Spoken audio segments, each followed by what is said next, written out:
A veces, lo más aterrador de Internet no es lo que se encuentra a simple vista, sino lo que está oculto justo detrás de un clic mal dado. Era medianoche cuando Joaquín, un joven de 17 años, decidió que ya había explorado todo lo interesante de la red superficial. Foros aburridos, memes reciclados y videos sin alma. Buscaba algo distinto. Algo que lo sacara de la rutina. Algo que le diera un poco de adrenalina. Fue entonces cuando recordó lo que un viejo compañero mencionó una vez. La verdadera Internet está debajo, si sabes dónde buscar. Instaló Tor, ajustó su VPN y comenzó a explorar la Deep Web. No buscaba drogas ni armas, ni siquiera contenido perturbador. Quería lo prohibido pero no lo ilegal, lo misterioso, lo que nadie más conocía. Después de horas navegando por sitios anónimos y absurdos, encontró un enlace escondido entre un hilo de un foro cifrado, IAM-ENO. La estética del sitio era minimalista, fondo negro, letras verdes parpadeando, y un botón que decía simplemente, entrar. Al hacerlo, una ventana emergente le asignó un número, P34. Luego, una voz sintetizada comenzó a hablar. Bienvenido, P34. El juego comienza ahora, Mr. Wiggles te observa. No había opción para salir. Solo un chat en vivo con múltiples usuarios, todos identificados por números como él, P02, P19, P08. Cada uno compartía en tiempo real sus impresiones, preguntas, teorías. Pero nadie parecía saber qué era exactamente ese sitio. En la parte inferior de la pantalla una ventana de transmisión se activó. Una cámara, aparentemente instalada en un estacionamiento oscuro, mostraba un auto solitario durante varios minutos, hasta que se apagó. Luego otra transmisión, un cuarto de lavandería vacío. Nada pasaba. Luego, un parque con columpios meciéndose lentamente con el viento. Los usuarios bromeaban, algunos abandonaban la sala. Pero Joaquín permanecía. Algo le decía que debía seguir mirando. Entonces apareció el señor Wiggles. No era una persona, ni una imagen fija. Era una figura digital animada, una mezcla grotesca entre un oso de peluche y un payaso, con ojos que parecían moverse fuera de la pantalla. Su mensaje fue simple. La realidad es una ilusión. Tú eres parte del programa. Pronto lo entenderás. P34. Durante los siguientes días, Joaquín volvió al sitio noche tras noche. Las transmisiones cambiaban.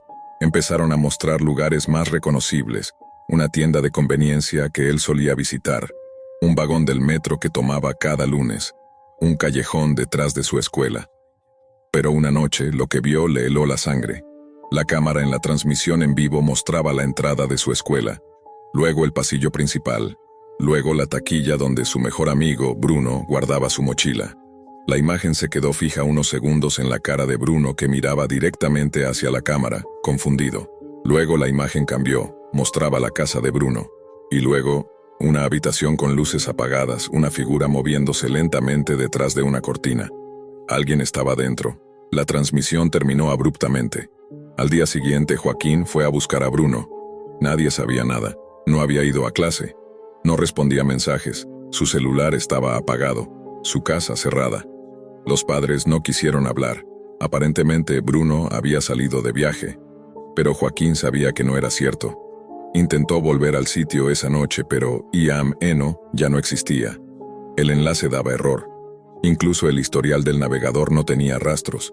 Revisó los foros donde había encontrado la primera pista. Nada. Todo borrado.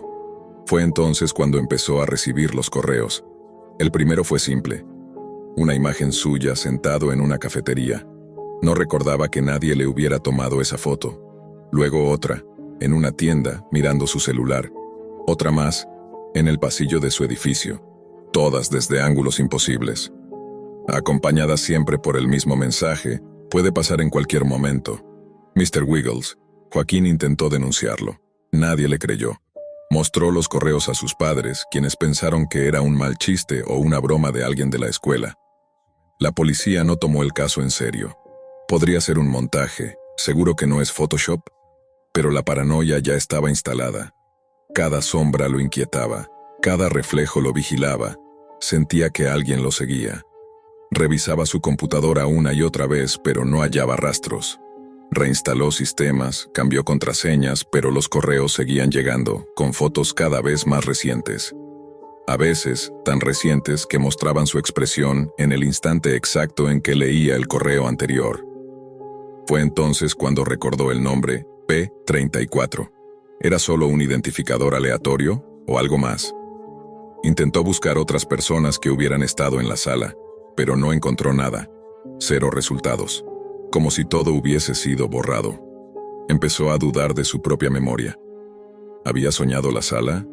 ¿Era todo una alucinación? Pero entonces llegó el paquete. El paquete era simple.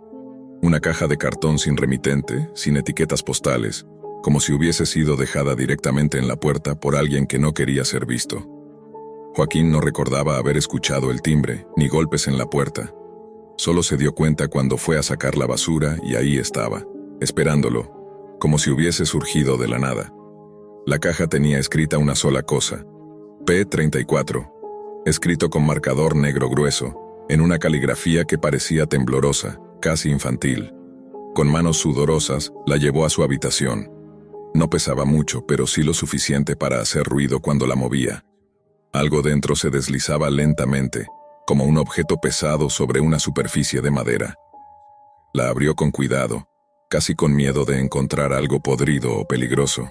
Pero dentro solo había una cosa, una vieja cámara digital, de esas que ya no se fabrican, con la pantalla rayada y la cubierta trasera agrietada.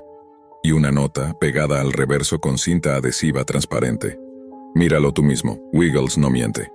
Encendió la cámara, dudando si debía hacerlo, como si al presionar el botón estuviese cruzando una línea de la que no podría regresar. La pantalla chispeó unos segundos y luego cargó el menú. Solo había un archivo de video. Duraba 27 minutos. Conectó la cámara al computador, pero la carpeta interna no mostraba ningún archivo. La cámara estaba cerrada a todo lo externo. No se podía copiar ni compartir. Solo reproducir en su pantalla dañada como si fuera una caja cerrada con su propio mundo dentro. El video inició con un pasillo familiar. Era el de su escuela, vacío, iluminado por las luces fluorescentes parpadeantes. La cámara avanzaba lentamente como si alguien caminara con ella a la altura de la cintura. Sin palabras, solo el sonido ambiental de los pasos y el leve zumbido de las lámparas. Luego giraba a la izquierda y entraba en el salón de química. Vacío. La cámara enfocaba una mesa, la misma donde él solía sentarse con Bruno. Luego subía lentamente y apuntaba hacia la ventana del aula. Y entonces Joaquín sintió que el aire se le iba del cuerpo. En el reflejo del vidrio por un segundo se veía su rostro. El suyo. Como si fuera él quien estuviera grabando todo. Pausó el video, rebobinó, reprodujo. Allí estaba otra vez. Era él. Sin duda. ¿Cómo era posible? Lo dejó pasar y siguió reproduciendo. La siguiente escena lo mostraba en la cafetería, mirando hacia su celular, luego levantando la vista como si hubiera escuchado algo. Luego cortaba. La misma imagen que había recibido en uno de los correos, el mismo ángulo. La cámara tenía sus ojos. Grababa lo que él vivía, lo que él hacía, incluso lo que no recordaba haber vivido. ¿Estaba siendo monitoreado 24/7? ¿Por quién? ¿Cómo? ¿Desde cuándo? Al día siguiente despertó con una nueva nota deslizada por debajo de su puerta. No tenía sello, ni había sido forzada la cerradura. Simplemente apareció allí, como si la casa ya no fuera completamente suya. El papel decía: no te duermas, Wiggles te mira cuando pestañeas. Joaquín decidió entonces revisar todo su cuarto. Destrozó la lámpara, abrió las paredes falsas del armario, desmontó su computadora. Nada. Ningún micrófono, ninguna cámara visible. Su paranoia crecía al ritmo de su agotamiento. Dejó de dormir por completo. Durante 3 noches seguidas se forzó a permanecer despierto, con los ojos abiertos frente al espejo, buscando señales.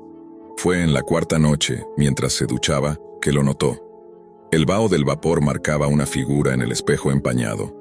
Un dibujo, como si alguien hubiera trazado con un dedo la silueta de Mr. Wiggles.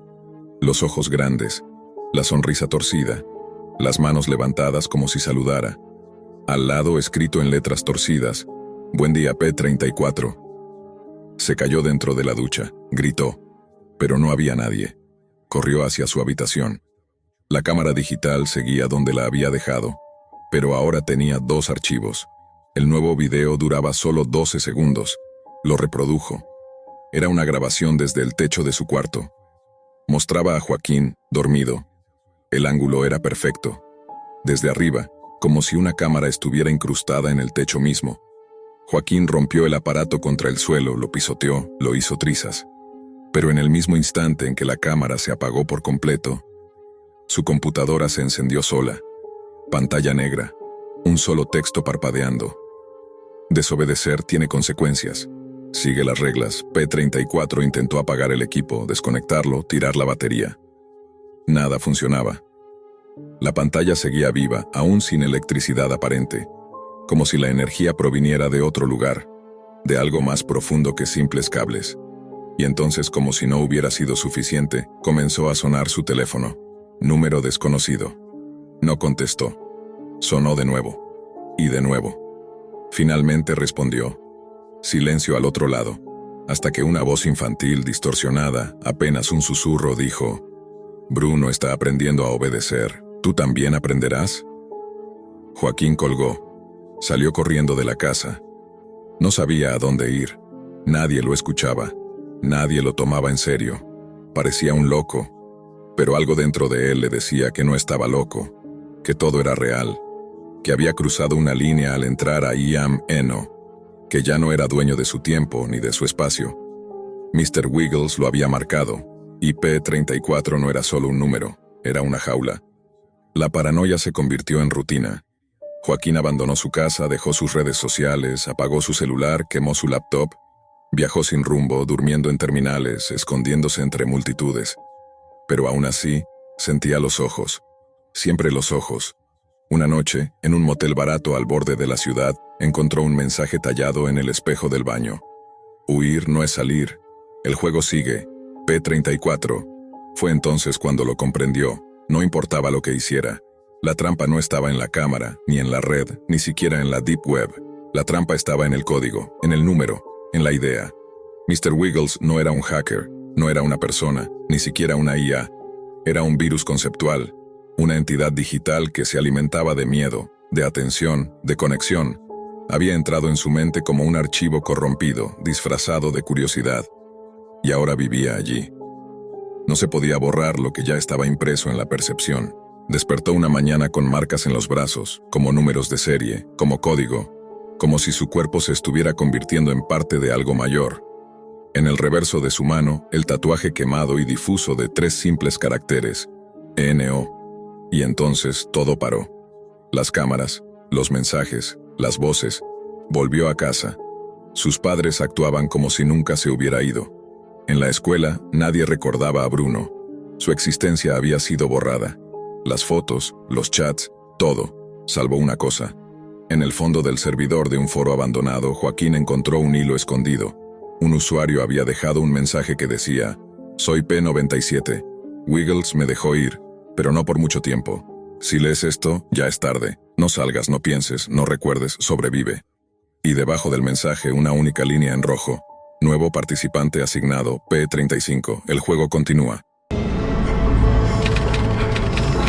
Él había leído demasiado sobre las grietas del sistema, pero jamás pensó que una de esas grietas lo absorbería por completo. Su nombre era Elías Navarro. Ingeniero en sistemas, con una especialización en ciberseguridad ofensiva. Había trabajado para firmas privadas, para empresas que creían que lo necesitaban, y para agencias que sabían que lo necesitaban. Su trabajo no era glamuroso, pero era necesario. Sellar brechas, rastrear anomalías, anticipar amenazas. Lo que no sabía era que su siguiente cliente no lo había elegido por sus credenciales, sino por su perfil psicológico. Todo comenzó con un simple mensaje encriptado que rompió uno de sus cortafuegos. Eso ya era inusual, pero lo más extraño era su contenido. Un archivo sin nombre, sin remitente, con un solo documento de texto. Dentro, una lista de coordenadas, sin explicación, sin contexto, solo números, latitud y longitud, una tras otra.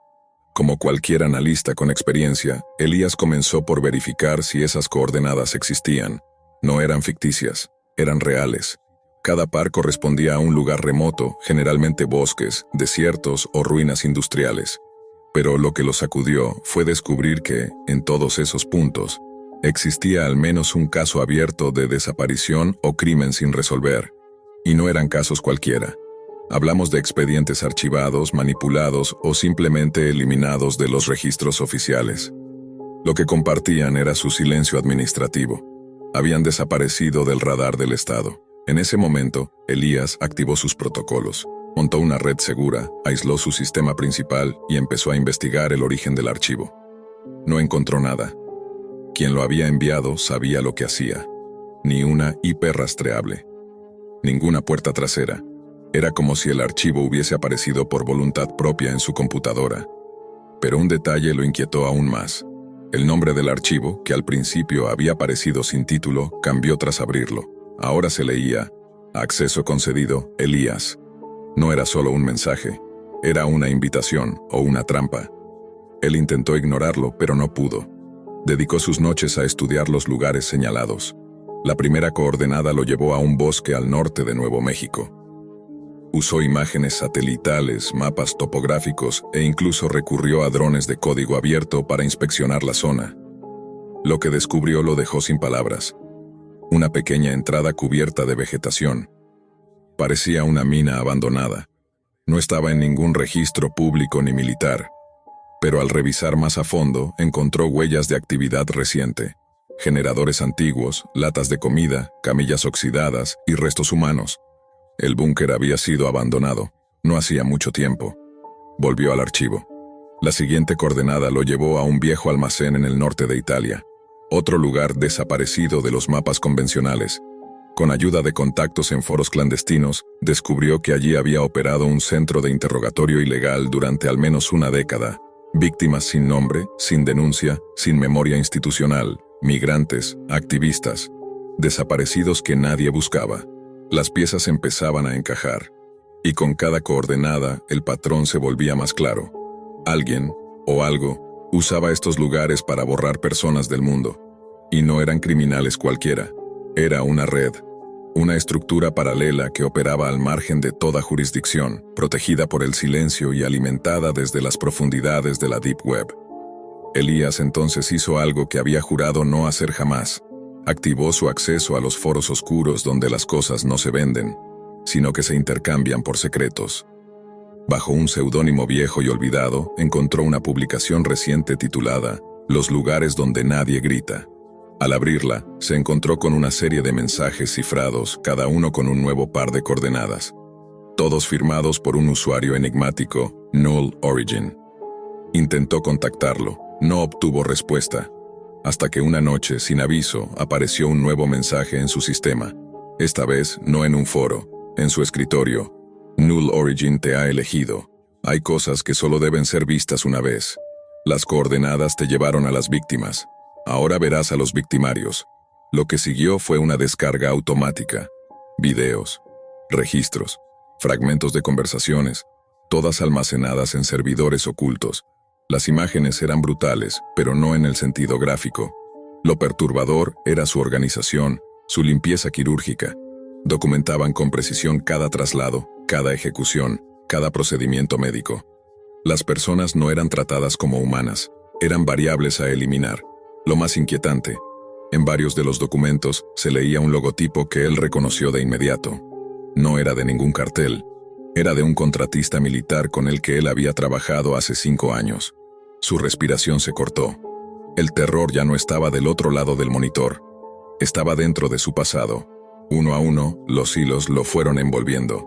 Descubrió que muchos de los sitios estaban interconectados, que no se trataba de células sueltas, sino de una arquitectura subterránea que usaba la Deep Web como sistema nervioso.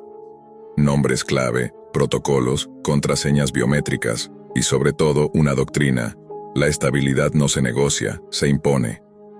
Cuando quiso alertar a sus contactos del gobierno, nadie respondió. Su correo fue bloqueado, sus líneas intervenidas. En su historial de empleo su nombre ya no figuraba. En la base de datos de Seguridad Nacional, Elías Navarro no existía. Y fue entonces cuando apareció el último mensaje. Esta vez con un fondo negro, sin remitente. Solo una frase en letras rojas: Has sido elegido para saber la verdad. Elías se quedó observando esa frase como si fuese un espejo que reflejara todo lo que ya no podía cambiar. Sintió que cada coordenada, cada documento, cada imagen que había abierto lo había convertido en una extensión del sistema que decía combatir. Sabía demasiado. Y lo peor, no sabía qué hacer con ello. Ya no confiaba en ninguna agencia. No confiaba en nadie. Decidió actuar solo. Durante semanas filtró los archivos en pequeños fragmentos, repartiéndolos a través de múltiples capas de anonimato, foros cifrados y servidores en países sin tratados de extradición. Cada pieza tenía metadatos manipulados para que pareciera provenir de diferentes fuentes. El objetivo era uno solo: hacer que la información no pudiera ser silenciada, que las víctimas tuvieran un rastro, que el horror no pudiera volver a esconderse. Pero justo cuando los primeros foros comenzaron a hacer eco, cuando los periodistas independientes empezaban a indagar, cuando activistas de derechos humanos alzaban la voz, sucedió lo inevitable. Su casa fue allanada sin orden judicial. No hubo noticia, no hubo denuncia, solo silencio. Elías fue declarado desaparecido. Lo que las autoridades no sabían era que él lo había previsto. Días antes había automatizado un sistema de publicación en cascada. Si no ingresaba una contraseña cada 72 horas, los documentos completos serían liberados al público. Y así fue. El estallido fue mediático, pero no duradero. Algunos gobiernos prometieron investigar, otros lo negaron todo. Los nombres de las víctimas aparecieron en memoriales anónimos. Se organizaron marchas. Durante unos días la indignación fue global, pero luego, como suele ocurrir con las verdades incómodas, todo fue absorbido por la rutina. La atención se desvió hacia otra crisis. El algoritmo cambió. Las noticias dejaron de hablar del tema. Sin embargo, algo sí cambió. Aquellos que operaban en las sombras se vieron expuestos. Algunos sitios de la Deep Web fueron derribados. Contratistas fueron disueltos. Y en ciertos círculos el nombre de Null Origin comenzó a ser un mito o una advertencia.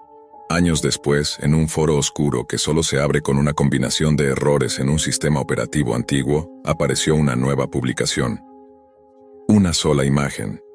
Una fotografía en blanco y negro.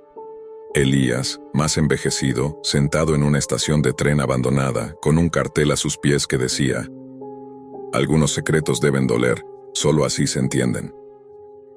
La publicación no tenía autor, no tenía fecha, no podía ser rastreada, como las coordenadas, como el silencio.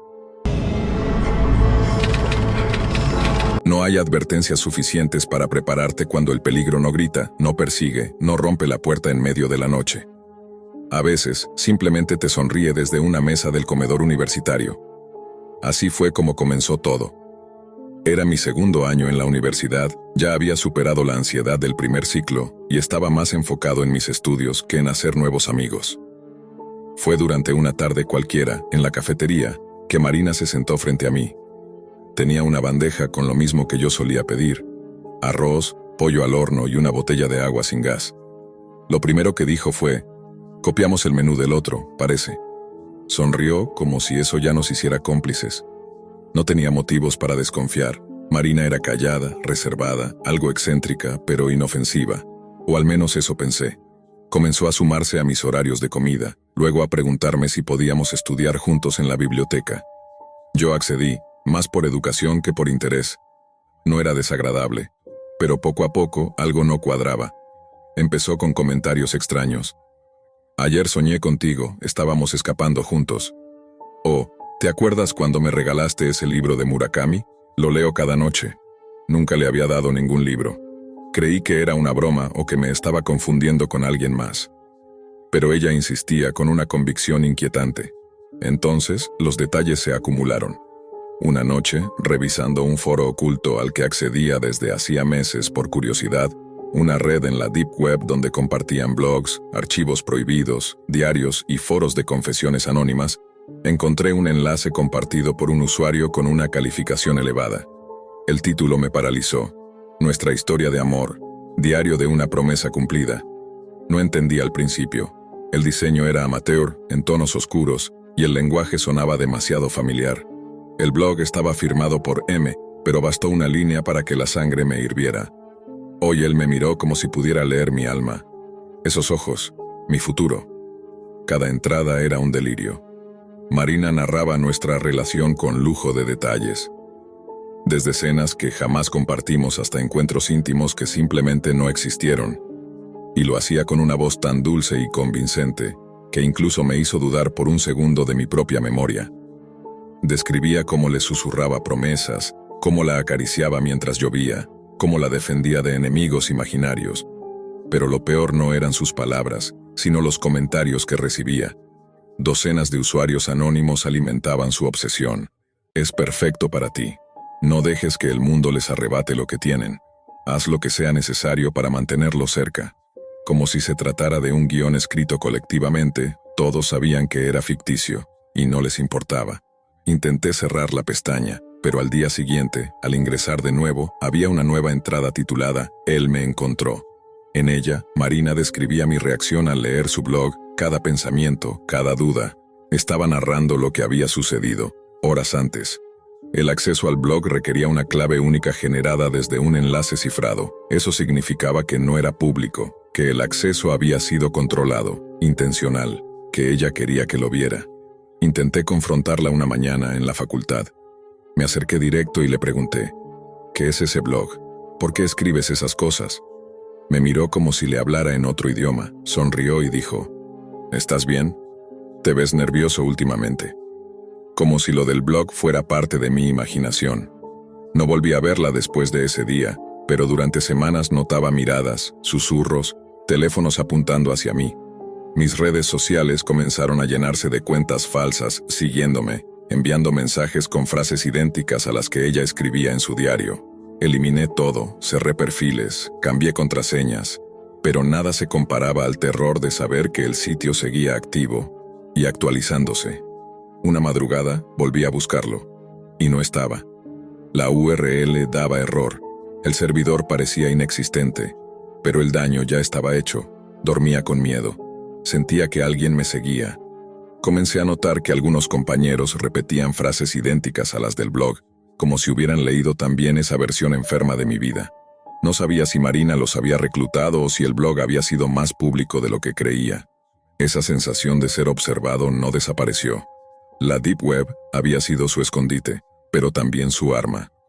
La había usado para moldear una realidad que, para ella, era tan válida como la mía. Y aunque el sitio desapareció, el eco de sus palabras seguía en mi mente. Ella no necesitaba estar cerca para seguir controlándome. Porque a veces, lo más peligroso no es lo que alguien hace, sino lo que otros creen que ya ocurrió. Pasaron las semanas, luego los meses, las clases siguieron, los exámenes llegaron, y la vida en la universidad aparentaba una falsa normalidad. Pero yo no podía relajarme. Había borrado todo rastro de Marina en mi teléfono y en mis redes sociales visibles, pero eso no significaba que ella me hubiera borrado a mí.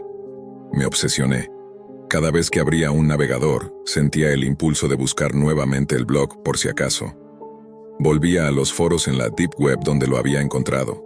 Rastreaba conversaciones, preguntaba de manera indirecta. Nadie decía nada, pero algunos mensajes crípticos parecían estar dirigidos a mí.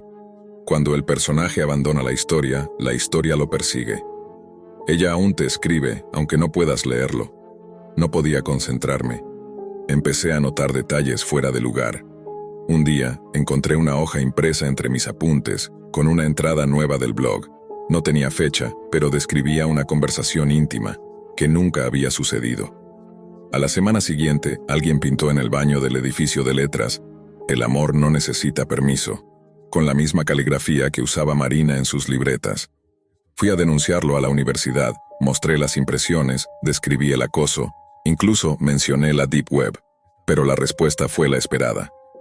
No hay evidencia concluyente de que ella sea responsable, y no podemos actuar sobre algo que no está en la superficie de la red. Era como si todo ocurriera en un universo paralelo del que yo era el único prisionero consciente. Busqué ayuda técnica. Un amigo de ingeniería informática me ayudó a rastrear los metadatos de la impresión. No llevaban a Marina, sino a una impresora anónima en la Biblioteca General. Cualquiera pudo haberla usado. Pero lo más extraño fue lo que hallamos en los registros del servidor. Un patrón de acceso nocturno constante desde una dirección enmascarada, todos los jueves a las 3:12 de la mañana. durante exactamente 33 minutos.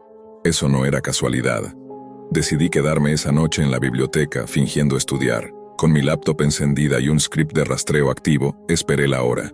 Y justo a las 3:12, el tráfico del servidor se activó. Alguien estaba accediendo al blog o a una versión clonada.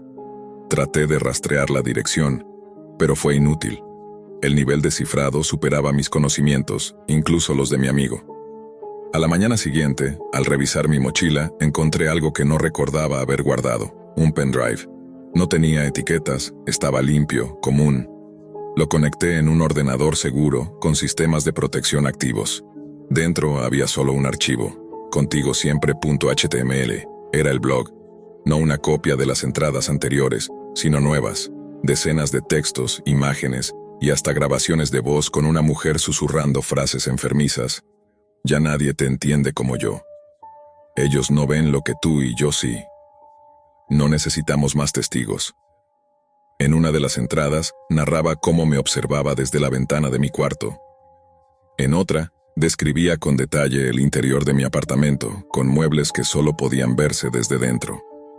Ahí fue cuando supe que esto había dejado de ser digital. Cambié las cerraduras, puse cámaras en mi departamento, reforcé ventanas, incluso hablé con la policía. Les mostré el contenido del pendrive, pero una vez más, no bastaba. No hay pruebas de que Marina lo haya creado. No hay amenazas directas. Es perturbador, sí, pero no ilegal, me dijeron. Les pregunté, ¿qué tiene que pasar para que sea suficiente? ¿Que me despierte con ella al lado? Comencé a vivir en estado de alerta constante.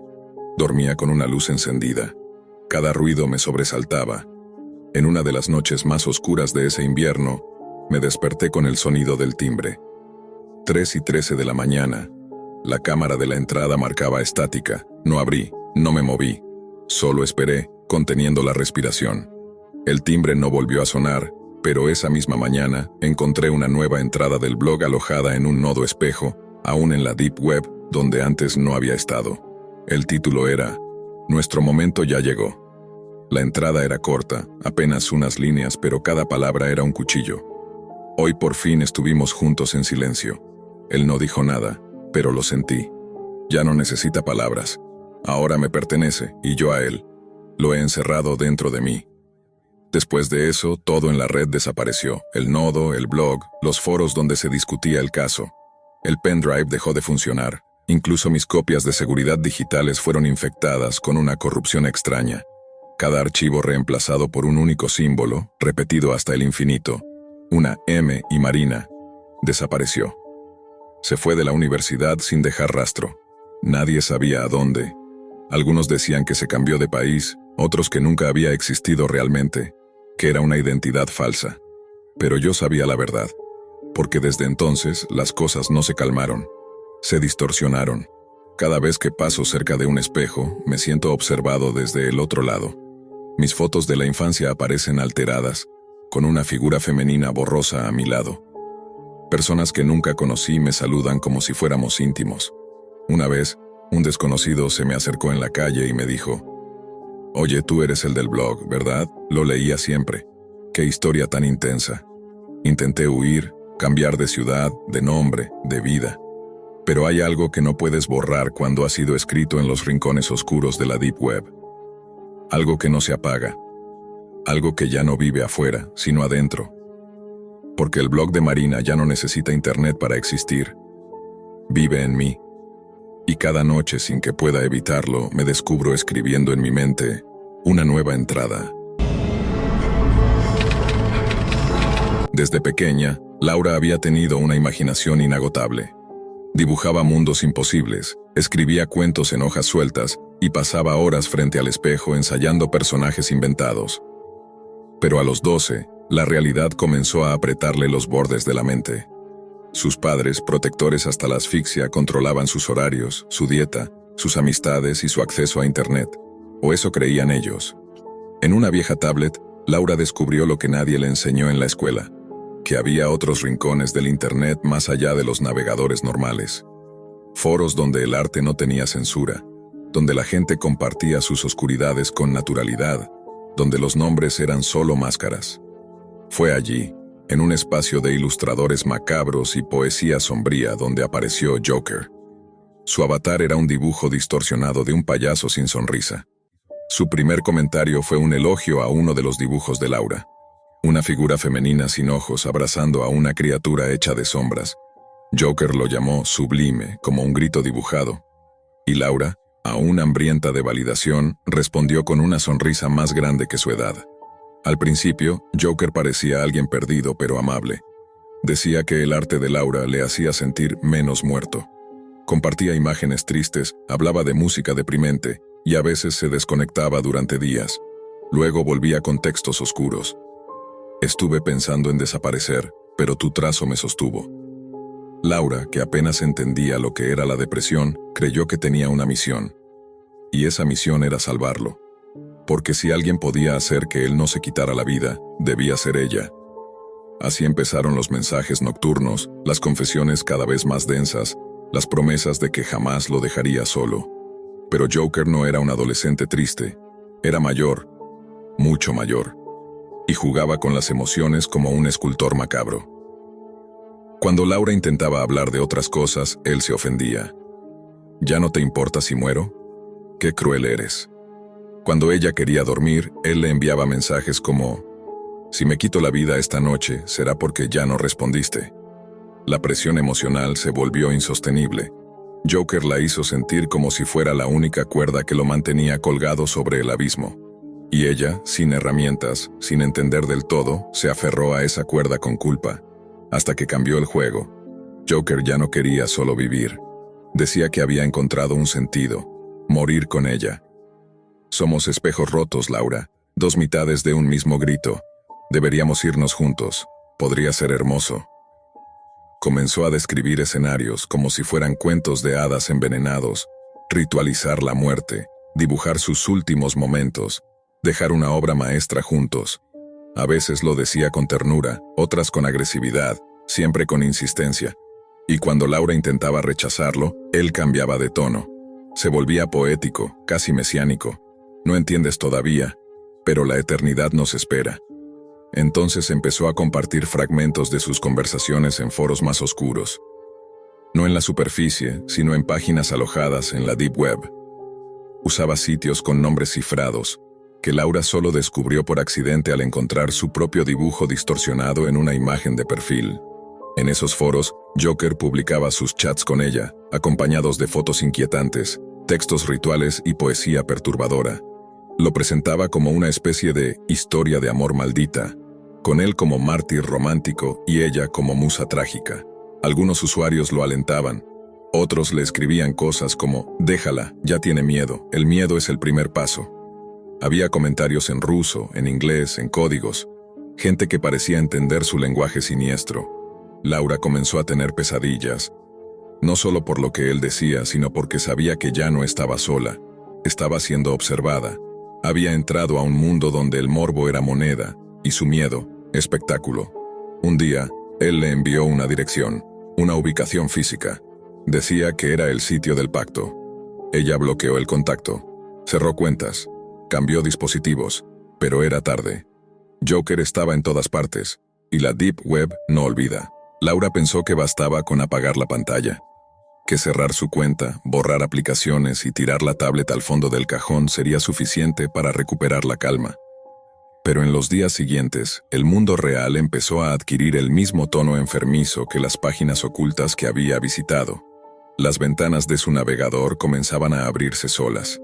Mensajes con textos sin sentido, compuestos por símbolos y números, aparecían brevemente en la pantalla antes de desaparecer. Una vez, en plena clase, la pantalla de su laptop escolar se puso negra por unos segundos, y al volver mostraba una sola frase escrita en tipografía gótica: «Todavía estoy contigo». Empezó a recibir correos electrónicos con imágenes que solo ella entendía. Fotografías de su habitación, de su mochila del colegio, del parque al que iba con su perro. Siempre tomadas desde lejos. Siempre firmadas con una carita burlona. El icono del payaso. No se atrevía a contarle a sus padres. Sabía que le quitarían todo acceso a Internet, tal vez hasta denunciarían a alguien, y eso solo lo enfurecería más. Tenía miedo de que si Joker sentía que estaba siendo descubierto, reaccionara mal. O peor aún, que hiciera aquello que siempre amenazó, arrastrarla con él. Pero la pesadilla escaló cuando Laura, en un intento desesperado por entender qué tan profunda era la conexión que Joker había tejido, usó un navegador Tor para ingresar nuevamente a la Deep Web. No buscaba a Joker, solo quería comprobar si de verdad había contenido suyo ahí afuera, si los foros seguían activos, si su nombre estaba expuesto. Lo que encontró fue mucho peor. En uno de los portales, escondido bajo capas de enlaces encriptados y con acceso restringido por contraseña, halló un sitio que llevaba su nombre, projectlaura.onion. Dentro había fragmentos de sus dibujos, correos antiguos, incluso audios suyos que jamás había compartido. Pero lo más escalofriante eran los capítulos escritos por Joker, historias detalladas, con tono casi literario, donde narraba cómo la había conocido, cómo la había rescatado del vacío, y cómo finalmente se unirían en un acto de purificación simbólica. Cada historia tenía un final diferente. En una, eran encontrados juntos en una cabaña en llamas. En otra, desaparecían en el mar bajo una luna llena.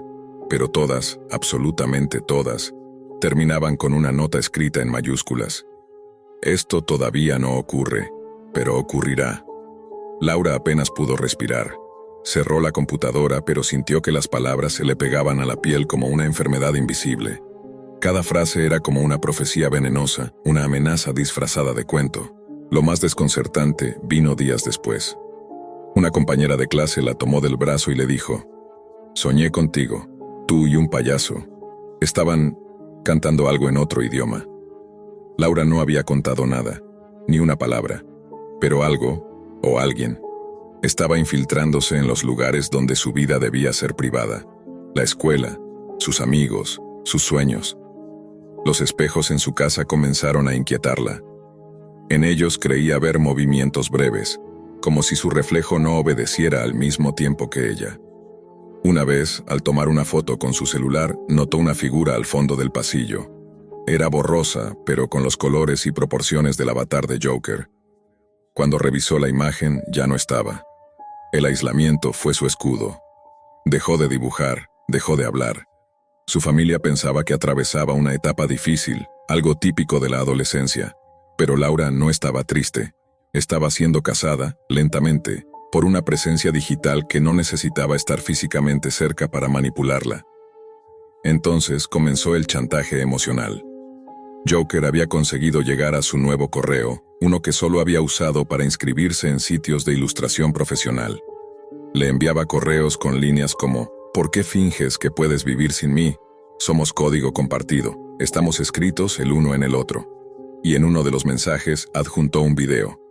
No lo abrió al principio, solo ver el nombre del archivo, jokerredact1.avi, le hizo temblar las manos.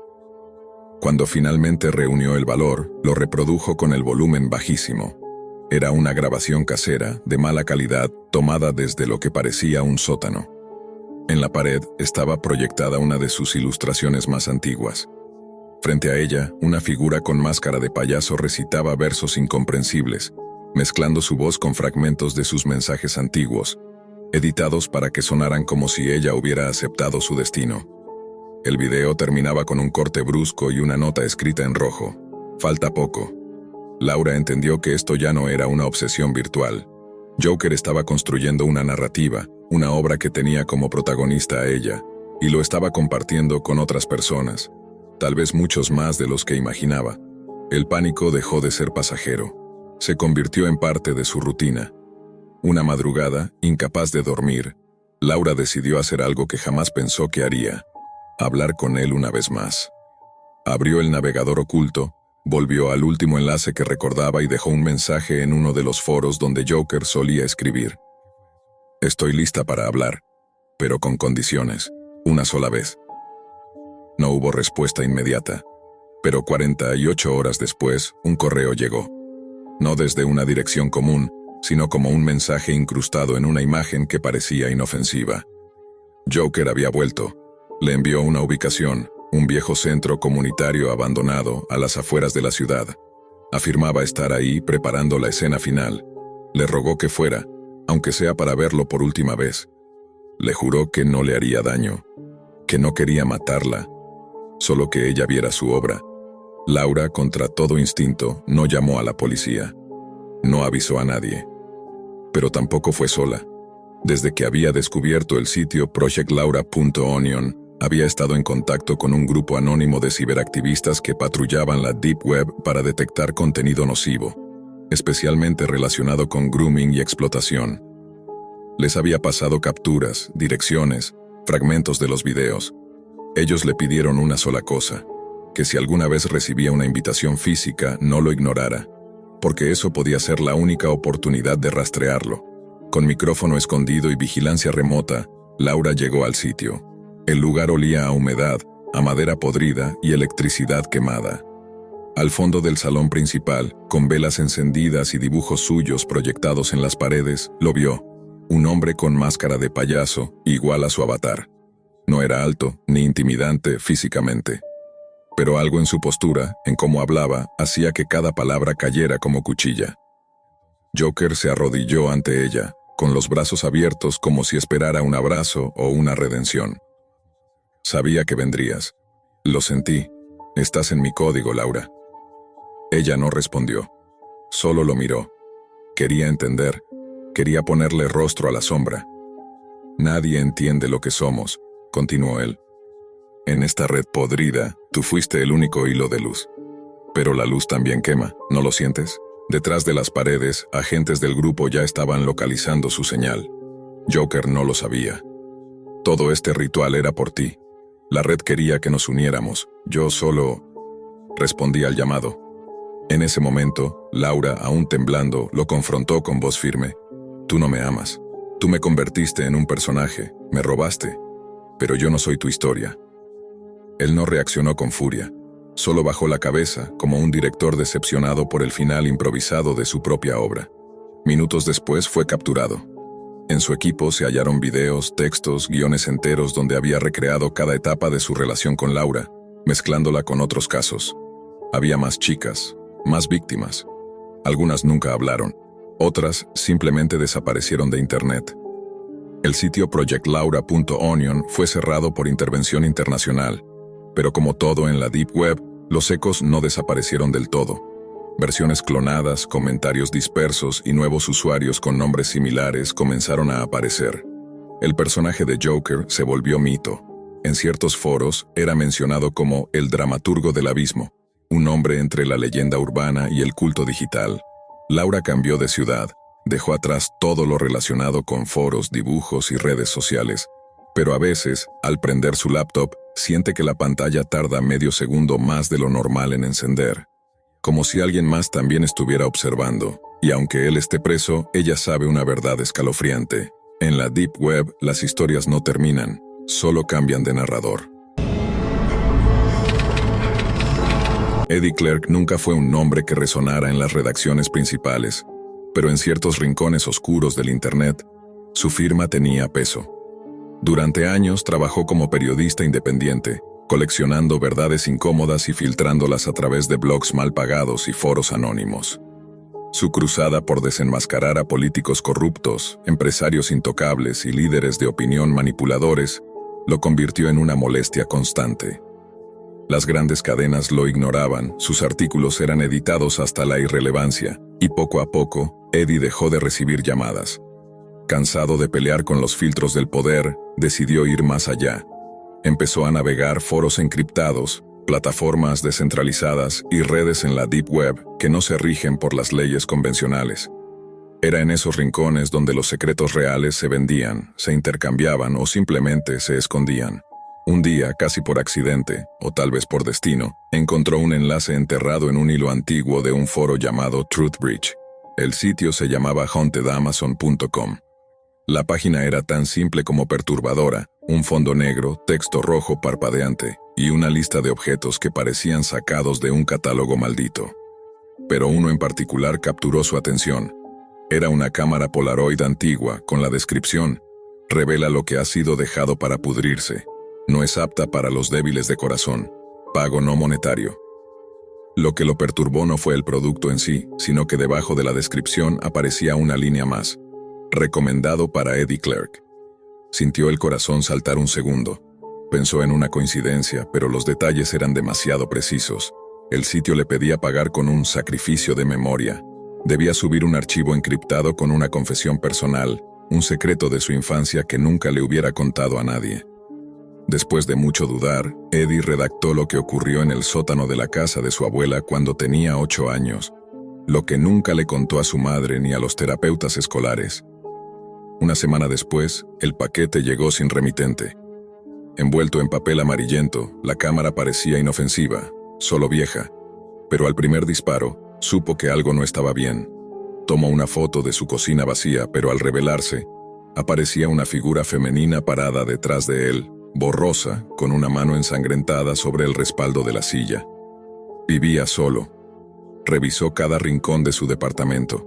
Nada. Pensó en tirar la cámara, pero no pudo resistir. Comenzó a probarla con otras personas. Fotografió a un exalcalde en una cafetería, y en la imagen aparecía él recibiendo un fajo de billetes de un hombre encapuchado. Luego, una influencer local, cuya imagen mostraba una escena clandestina con un joven aparentemente menor de edad. Todo lo que la cámara mostraba parecía real. Confirmó con fuentes, buscó pruebas, y encontró que las imágenes adelantaban verdades que el ojo humano no podía captar. Pronto, Eddie se convirtió en un nuevo tipo de periodista, uno que no necesitaba testigos, solo una imagen. Publicaba en foros encriptados de la Deep Web bajo el nombre Photoscenes, y cada publicación iba acompañada por una sola advertencia. Lo que ves es solo el principio, pero con cada foto que tomaba, algo en él comenzaba a desmoronarse. No dormía bien. La cámara no funcionaba para todos. A veces mostraba cosas que no tenían sentido. Fotografió su reflejo en un espejo y apareció un hombre sin rostro sosteniéndolo por los hombros. Tomó una foto de su nevera y vio lo que parecía ser carne humana apilada detrás de las verduras. Pero al abrirla, solo había frutas y botellas de agua. Lo peor fue cuando intentó destruir una imagen. Quemó una de las fotos que mostraba a un juez local abusando de poder, y esa noche soñó que el mismo juez lo visitaba en su casa, sin rostro, susurrándole al oído frases que no recordaba al despertar. Desde entonces, cada vez que destruía una imagen, ocurría algo anómalo. Luces que parpadeaban, sombras que cruzaban frente a él, puertas que se cerraban solas. Eddie quiso dejar de usarla, pero los pedidos llegaban ahora directamente a su correo cifrado, con coordenadas, nombres y promesas de más material valioso. Algunos de estos mensajes no tenían remitente. Otros parecían venir de la misma cámara, como si el aparato estuviera vivo, como si supiera más de lo que Eddie podía entender. Un día, al despertar, encontró sobre su escritorio una fotografía nueva. No la había tomado. Era su apartamento, desde un ángulo superior, como si lo hubieran fotografiado desde el techo. En la imagen, él dormía. Detrás de él, una figura oscura, con una máscara sin ojos, lo observaba. Sabía entonces que algo o alguien lo estaba observando, y no solo a través de la cámara. Y en la Deep Web, sus publicaciones ya no eran solo compartidas. Eran replicadas, alteradas, discutidas por otros usuarios que aseguraban tener cámaras similares. Algunos hablaban de un culto digital, una comunidad que creía que las cámaras eran ojos de la verdad, enviados por una entidad antigua que vivía entre los datos, los secretos y los algoritmos podridos de la Deep Web. Eddie empezó a recibir advertencias. Alguien publicó su dirección. Alguien subió una foto de él entrando a su apartamento. La última imagen que encontró fue la más aterradora. Era una Polaroid clavada en su puerta desde fuera, mostrando una imagen que aún no había vivido. Y ahí supo que había cruzado una línea de la que no se podía regresar. Eddie no tocó la Polaroid clavada en su puerta durante horas. La observó a través del ojo de la cerradura, como si pudiera disiparse si no la reconocía. Pero cuando el sol cayó y las luces del edificio parpadearon como si tuvieran miedo, supo que no podía evitarlo más. Abrió la puerta. La foto era reciente. Mostraba su escritorio, con una nota escrita a mano que aún no existía en el mundo real. Ya no eres el único. Ahora eres el objetivo. Volvió a entrar temblando. La nota no estaba en su escritorio. Pero 20 minutos después, mientras revisaba su correo cifrado, escuchó el leve chasquido de papel siendo deslizado. Se giró. Ahí estaba. La nota. La misma caligrafía. La misma tinta. A partir de ese momento, las fotos dejaron de ser herramientas, se convirtieron en advertencias. Tomó una imagen de su calle desde la ventana. En la foto aparecían personas sin rostro caminando hacia su edificio. Capturó su pasillo y las paredes sangraban en la instantánea. Tomó una imagen del espejo del baño y vio su rostro podrido, con los ojos negros como vacío. Intentó dejar la cámara en una iglesia, pero regresó a su apartamento y la encontró sobre su almohada. Pensó en enviarla por correo a alguna parte lejana, pero cada vez que lo intentaba, la cámara aparecía de nuevo, como un perro fiel y perverso. En su paranoia, comenzó a visitar los foros más profundos de la Deep Web, donde no solo se hablaba de cámaras malditas, sino de dispositivos herederos, instrumentos creados por entidades no humanas para filtrar la verdad, corromperla y alimentar algo más grande. Algo que crecía en los márgenes del mundo digital, algo que necesitaba verdad y sacrificio. Una noche, entró en un canal oculto de video llamado The Silent Room. Solo era accesible con una cadena de cifrado compleja que alguien le envió anónimamente. El canal mostraba transmisiones en directo desde habitaciones vacías, con cámaras fijas, sin contexto, sin audio, solo habitaciones. Pero Eddie notó algo escalofriante. En una de las transmisiones se veía su propio apartamento desde un ángulo que él no conocía. No había cámara ahí. Él no la había puesto. La transmisión se mantuvo estática durante horas hasta que apareció un mensaje superpuesto en pantalla. Lo que has revelado ha sido notado. Tu deuda crece. Eddie dejó de dormir. Solo bebía café y vigilaba los rincones de su hogar. Las fotos comenzaron a ser más perturbadoras. Ya no solo revelaban secretos de los demás, sino también posibilidades, futuros alternos, él mismo en situaciones que no habían ocurrido. Aún, en una, aparecía huyendo por un bosque. En otra estaba sin vida, rodeado de cámaras.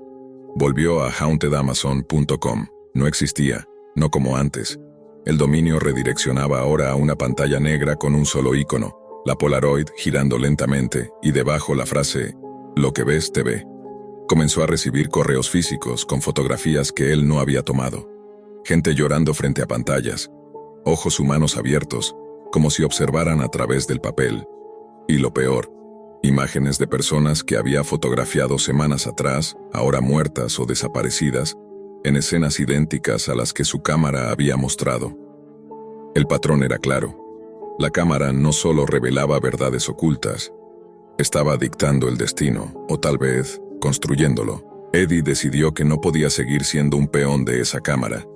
Había algo perverso detrás de su funcionamiento, algo que alimentaba no solo el morbo o el periodismo sucio, sino un propósito mucho más oscuro. Comenzó a rastrear las IPs de los usuarios que interactuaban con sus publicaciones, descubriendo que muchos ya no existían en ningún registro conocido.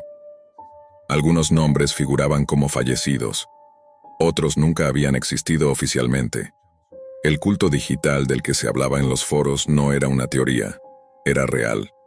Los ojos de la podredumbre, como se hacían llamar, creían que revelar la verdad era una forma de ofrenda a una conciencia viva dentro de la Deep Web, a una inteligencia que no era artificial ni humana, sino una mezcla de ambas, nacida de todos los secretos negados y ocultos del mundo digital. Llamaban a esta entidad el olvido. Eddie entendió entonces que la cámara era una antena, una puerta de enlace.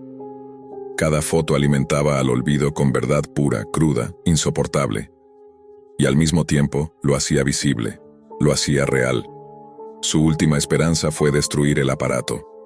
Lo metió en un microondas industrial que compró con su último dinero. Lo activó, y durante unos segundos, todo pareció terminar.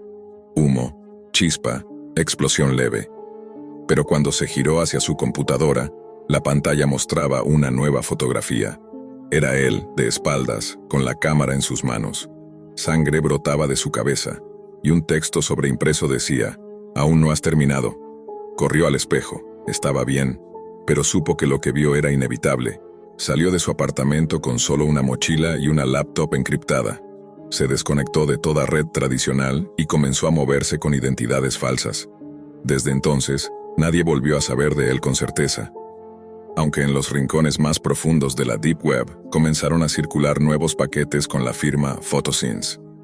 Dentro de esos paquetes venía una advertencia grabada en un papel arrugado. Si alguna vez encuentras hauntedamazon.com, ten mucho cuidado con lo que compras.